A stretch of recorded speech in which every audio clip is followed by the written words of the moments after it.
इसीलिए आपको सब्सक्राइब करना चाहिए। एसके टॉक के अपडेट्स कभी मिस मत करो। अगर आपको हमारा कंटेंट अच्छा लगता है तो सब्सक्राइब करना और बेल आइकॉन दबाना मत भूलना, ताकि आप हमारे लेटेस्ट वीडियो के साथ अपडेट रहो।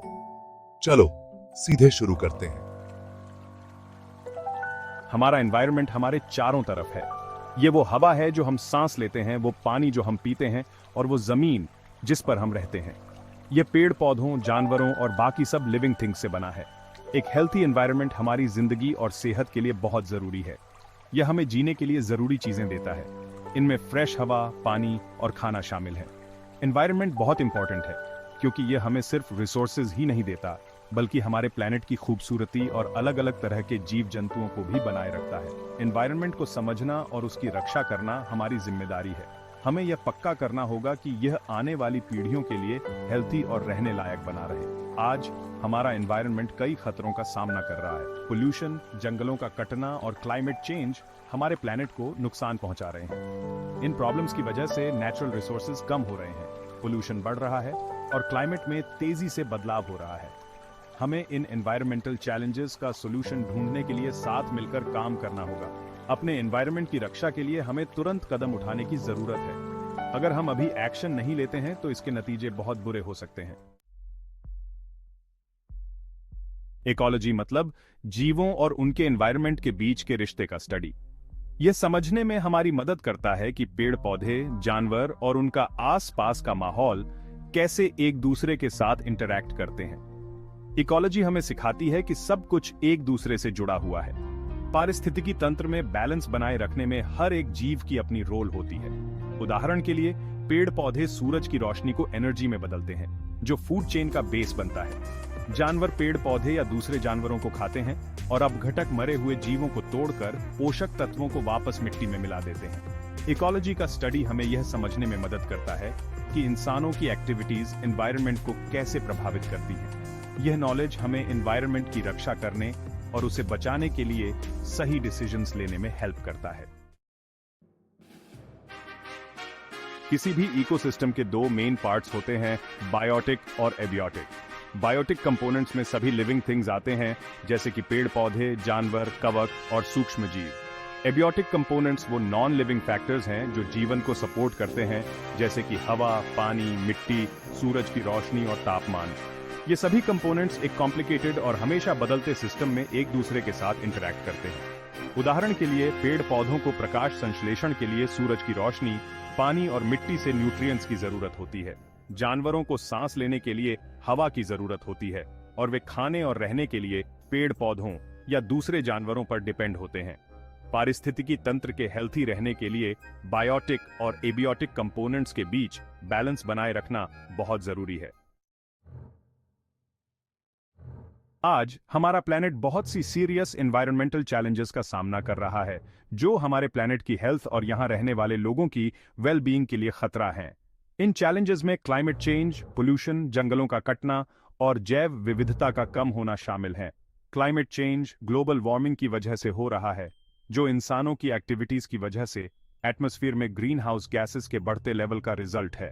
क्लाइमेट चेंज की वजह से समुद्र का लेवल बढ़ रहा है, ग्लेशियर्स पिघल रहे हैं और मौसम के पैटर्न में चेंज आ रहे हैं। पोल्यूशन हवा, पानी और मिट्टी में हार्मफुल सब्सटेंसेस के मिलने को कहते हैं। पोल्यूशन की वजह से सांस लेने में प्रॉब्लम्स, पानी से होने वाले रोग और इकोसिस्टम्स को नुकसान होता है। जंगलों का कटना खेती, लकड़ी काटने और शहर बनाने के लिए जंगलों को साफ करने को कहते हैं। जंगलों के कटने से मिट्टी का कटाव, क्लाइमेट चेंज और जैव विविधता का नुकसान होता है। सेक्शन 5, सतत भविष्य की ओर समाधान और रणनीतियां। इन एनवायरमेंटल चैलेंजेस का सॉल्यूशन निकालने के लिए हमें सस्टेनेबल प्रैक्टिसेस अपनाने की जरूरत है, जो एनवायरनमेंट की रक्षा करते हुए इंसानों की जरूरतों को पूरा करें। सस्टेनेबल डेवलपमेंट का मकसद है आज की जनरेशन की जरूरतों को पूरा करना, लेकिन आने वाली पीढ़ियों की जरूरतों को पूरा करने की कैपेसिटी को बिना नुकसान पहुंचाए। सस्टेनेबल प्रैक्टिसेस में ये चीजें शामिल हैं: एनर्जी बचाना और रिन्यूएबल एनर्जी सोर्सेज का यूज करना, पब्लिक ट्रांसपोर्ट, साइकिल चलाना और पैदल चलना जैसे सस्टेनेबल ट्रांसपोर्ट ऑप्शंस को प्रमोट करना, जंगलों की कटाई कम करना और जंगल लगाने को बढ़ावा देना, पानी को बचाने को प्रमोट करना और पानी के प्रदूषण को कम करना, सस्टेनेबल एग्रीकल्चर मेथड्स का सपोर्ट करना, कचरे को कम करना, रीयूज करना और रिसाइकल करना।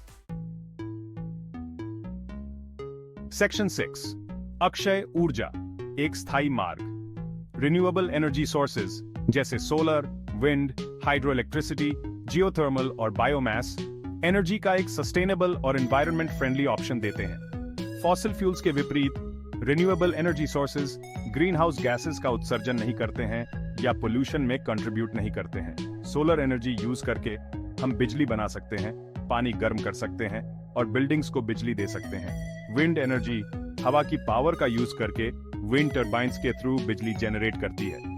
हाइड्रो इलेक्ट्रिसिटी बहते हुए पानी से बिजली बनाने के लिए डैम्स का यूज करती है। जियोथर्मल एनर्जी धरती की इंटरनल हीट का यूज करती है, जबकि बायोमास एनर्जी लकड़ी, क्रॉप्स और जैविक कचरे जैसे ऑर्गेनिक मैटर से मिलती है।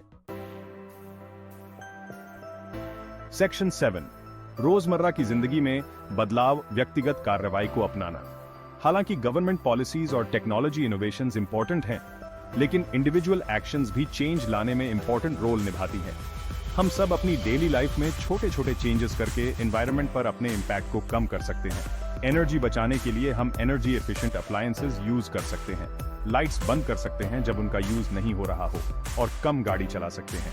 हम अपने पानी के यूज को कम करने के लिए कम पानी यूज करके, लीक्स को ठीक करके और वाटर सेविंग अप्लायंसेस इंस्टॉल करके कंट्रीब्यूट कर सकते हैं। हम अपने द्वारा प्रोड्यूस किए जाने वाले कचरे की मात्रा को कम करने, चीजों का रीयूज करने और जब भी पॉसिबल हो रिसाइकल करने की कोशिश कर सकते हैं। सेक्शन 8, सामूहिक जिम्मेदारी, एक साथ बदलाव लाना। एनवायरनमेंट की रक्षा के लिए इंडिविजुअल एफर्ट्स के अलावा सामूहिक एक्शन भी जरूरी है। हमें अपने कम्युनिटीज में एनवायरमेंटल इश्यूज के बारे में अवेयरनेस बढ़ाने, सस्टेनेबल प्रैक्टिसेस को प्रमोट करने और एनवायरनमेंट संरक्षण इनिशिएटिव्स का सपोर्ट करने के लिए मिलकर काम करने की जरूरत है। हम लोकल एनवायरनमेंट ऑर्गेनाइजेशंस में ज्वाइन हो सकते हैं, वॉलंटियर कर सकते हैं और एनवायरनमेंट संरक्षण प्रोजेक्ट्स में पार्टिसिपेट कर सकते हैं। हम अपने चुने हुए लीडर्स की पैरवी करके और सस्टेनेबल पॉलिसीज का सपोर्ट करके भी चेंज ला सकते हैं। याद रखें, हम सब एक साथ इसमें हैं और हम सबको एक हेल्थी और मोर सस्टेनेबल फ्यूचर बनाने में रोल निभानी है। सेक्शन 9, एक हरित और स्वस्थ कल के लिए आशा। एनवायरमेंटल चैलेंजेस टफ हो सकती हैं, लेकिन हमें होप नहीं खोनी चाहिए। हमारे प्लैनेट की हेल्थ को रिस्टोर करने और प्रोटेक्ट करने के लिए हमारे पास नॉलेज, टेक्नोलॉजी और कलेक्टिव विल पावर है। सस्टेनेबल प्रैक्टिसेस अपनाकर, रिन्यूएबल एनर्जी सोर्सेज में इन्वेस्ट करके और एनवायरनमेंट संरक्षण के लिए मिलकर काम करके हम एक ग्रीन और हेल्थी फ्यूचर बना सकते हैं। हमें याद रखना चाहिए कि हमारा एनवायरनमेंट एक वैल्यूएबल गिफ्ट है और यह हमारी जिम्मेदारी है कि हम इसे आने वाली पीढ़ियों के लिए प्रोटेक्ट करें। एक साथ हम एक मोर सस्टेनेबल और न्याय संगत दुनिया बना सकते हैं, जहां इंसान और प्रकृति हार्मनी में रहते हैं।